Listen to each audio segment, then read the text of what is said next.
17 पेंसिलों को 720 रुपये में बेचने पर 5 पेंसिलों के लागत मूल्य के बराबर हानि होती है। एक पेंसिल का लागत मूल्य ज्ञात करना है। इसी टाइप के क्वेश्चन जो है एग्जामिनेशन में पूछे जाते हैं। देखिए आइए इसको कैसे सॉल्व करते हैं। देखिए यहाँ पे दिया हुआ है लॉस हो रहा है यानी कि हानि। तो लॉस होता क्या है? लॉस होता है क्रय मूल्य यानी कि सीपी माइनस विक्रय मूल्य एसपी के बराबर होता है। ठीक है, लॉस हो रहा है 5 पेंसिलों के लागत मूल्य के बराबर यानी कि 5 सीपी। ठीक, कितने पेंसिल बेचे जा रहा है? तो 17 पेंसिल को बेचा जा रहा है। तो 17 पेंसिल को बेचने का मतलब क्या हो गया? 17 एसपी। तो 17 पेंसिल खरीदे भी गए होंगे यानी कि 17 सीपी। ठीक है, एसपी इधर ले जाइए, सीपी उधर ले जाइए, तो ये हो जाएगा 17 एसपी बराबर, इसको इधर ले जाइएगा तो ये हो जाएगा 12 सीपी। अब देखिए 12 पेंसिलों का जो क्रय मूल्य है 17 पेंसिलों के विक्रय मूल्य के बराबर है। और 17 पेंसिलों का विक्रय मूल्य कितना है? 720 है। ठीक, ये 12 पेंसिलों के क्रय मूल्य के बराबर है। तो एक पेंसिल का जो क्रय मूल्य होगा यानी सीपी होगा वो क्या होगा? 720/12 यानी कि 60। यानी एक पेंसिल का जो लागत मूल्य या क्रय मूल्य होगा वो होगा 60 रुपए के बराबर। ठीक है, अगला क्वेश्चन देखिए क्या कह रहा है। क्वेश्चन में कह रहा है 15 कुर्सियों को 3600 रुपए में बेचने पर 3 कुर्सियों के लागत मूल्य के बराबर लाभ होता है। तो एक कुर्सी का लागत मूल्य यानी क्रय मूल्य हमें निकालना है। देखिए इस क्वेश्चन में जो दिया हुआ था, पहले वाले क्वेश्चन में दिया हुआ था हानि और यहाँ दिया हुआ है लाभ। तो लाभ होता क्या है? यानी कि प्रॉफिट। प्रॉफिट होता है सेलिंग प्राइस विक्रय मूल्य माइनस क्रय मूल्य। ठीक है, दिया है प्रॉफिट 3 कुर्सियों के लागत मूल्य यानी क्रय मूल्य के बराबर। तो 3 कुर्सियों का लागत मूल्य यानी कि 3 सीपी, 15 कुर्सी बेचा जा रहा है तो ये हो जाएगा 15 एसपी माइनस 15 कुर्सी खरीदा भी गया होगा 15 सीपी। ठीक है, सीपी इधर ले आइए तो ये हो जाएगा 18 सीपी बराबर 15 एसपी। ठीक है, अब देखिए 15 कुर्सियों का जो विक्रय मूल्य है वो कितना है? 3600 के बराबर है। ये हो जाएगा आपका 3600 के बराबर। ये आपका 18 कुर्सियों के क्रय मूल्य के बराबर है। तो हमें क्या बताना है? हमें बताना है एक कुर्सी का लागत मूल्य या क्रय मूल्य कितना होगा। तो एक कुर्सी का जो लागत मूल्य होगा वो हो जाएगा 3600/18, ये हो जाएगा 200। यानी एक कुर्सी का जो लागत मूल्य होगा वो कितना होगा? 200 के बराबर होगा। अगला क्वेश्चन देखिए। क्वेश्चन में कह रहा है एक आदमी किसी वस्तु को 10% लाभ पर बेचता है।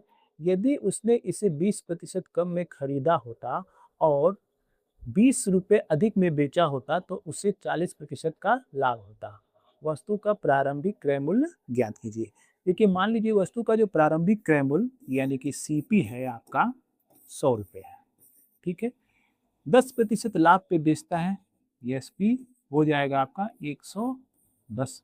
अब कह रहा है यदि उसे 20% कम में खरीदा होता, यदि उसने इसे 20% कम में खरीदा होता यानी कि 80 रुपये में खरीदा होता तो 20 रुपये अधिक में बेचता तो उसे 40% का लाभ होता। यानी 80 का 40% यानी कि 140/100, जीरो से ये जीरो कैंसिल हो गया, ये हो जाएगा 112। तो यही 20 रुपये अधिक में बेचता यानी कि पहले वो 110 में बेच रहा था, अब वो 112। यानी कितने यूनिट का अंतर हो रहा है? 2 यूनिट का अंतर हो रहा है। यही 2 यूनिट का जो अंतर है 20 रुपये के बराबर है। 2 यूनिट बराबर है 20 रुपये। ठीक है, तो हमें क्या बताना था? वस्तु का प्रारंभिक मूल्य। प्रारंभिक मूल्य यानी कि 100, यानी कि ये 100 यानी 1 यूनिट बराबर 10, तो 100 यूनिट बराबर कितना हो जाएगा? 1000। यानी वस्तु का जो प्रारंभिक मूल्य यानी क्रय मूल्य कितना होगा? तो 1000 होगा। अगला क्वेश्चन देखिए। क्वेश्चन में दे रहा है एक दुकानदार एक घड़ी को 15% लाभ पर बेचता है। यदि वह इसे 10% कम में खरीदता और 14 रुपये कम में बेचता तो भी उसे 25% का लाभ होता। घड़ी का क्रय मूल्य हमें निकालना है।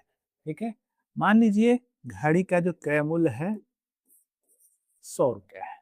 ठीक है, विक्रय मूल्य क्या हो जाएगा, 15% लाभ हो रहा है तो 115।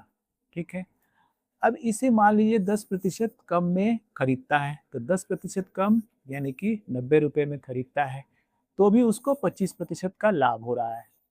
यानी 90 का 125/100 इसका सेलिंग प्राइस हो जाएगा।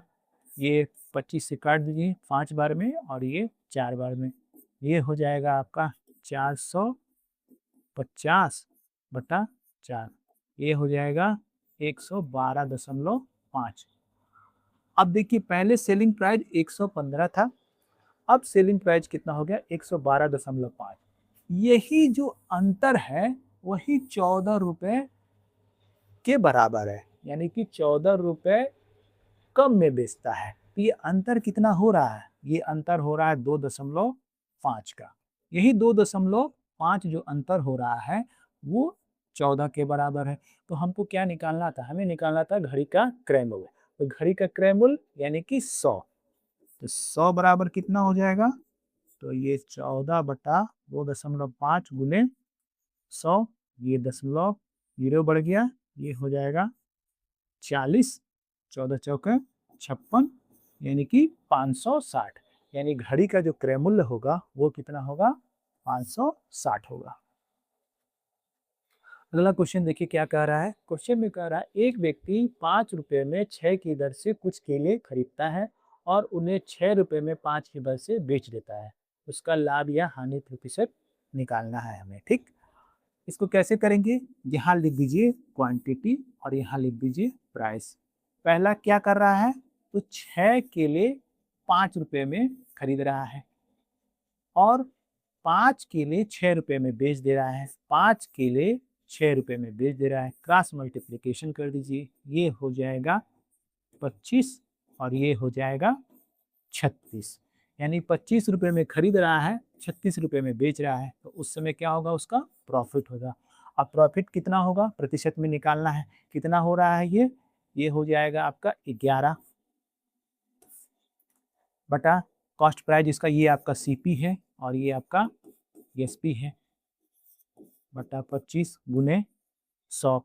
25 से काट दीजिए 4 बार में, ये हो जाएगा 44%। यानी उसका जो लाभ होगा वो कितना होगा, 44% के बराबर होगा।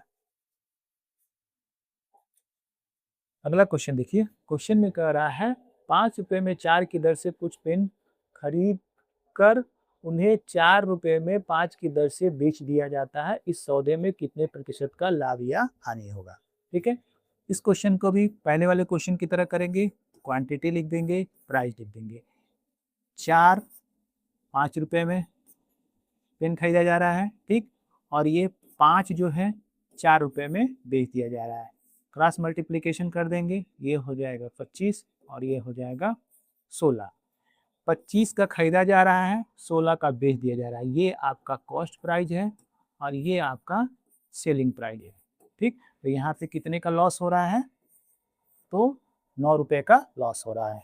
ठीक, कॉस्ट प्राइस 25 गुने 100, 25 से काट दीजिए 4 बार में, ये हो जाएगा 36% की हानि हो रही है। यानी इस सौदे में कितना हानि होगा, तो 36% का हानि होगा।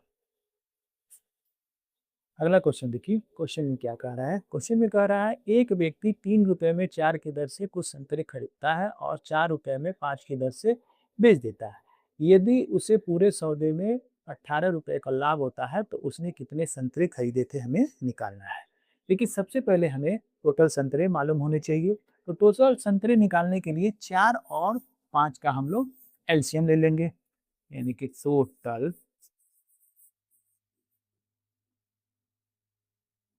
ये हो जाएगा 4 और 5 का एलसीएम।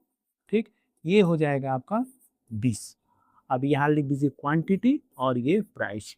क्वांटिटी 4 संतरे 3 रुपये में खरीदता है और 5 संतरे 4 रुपये में बेच देता है। क्रॉस मल्टीप्लिकेशन कर दीजिए, ये हो जाएगा 15, ये हो जाएगा 16। यानी कितने का लाभ हो रहा है? 15 में खरीद रहा है, 16 में बेच रहा है, 1 का प्रॉफिट हो रहा है, 1 का लाभ हो रहा है। यही आपके 20 संतरे के बराबर है। ठीक, यहाँ पे लाभ दे रहा है 18 यूनिट, तो 18 यूनिट पे कितने संतरे हो जाएंगे? 18 प्रॉफिट जब होगा तो कितने हो जाएंगे? तो 20 गुने 18, ये हो जाएगा 18 दुना 36, यानी कि 360। यानी उसने कुल कितने संतरे खरीदे थे? तो 360 संतरे खरीदे थे। आज के लिए बस इतना ही। मिलते हैं अगले वीडियो में, कुछ और क्वेश्चंस को सॉल्व करते हैं, डिफरेंट डिफरेंट टाइप के प्रॉफिट एंड लॉस के।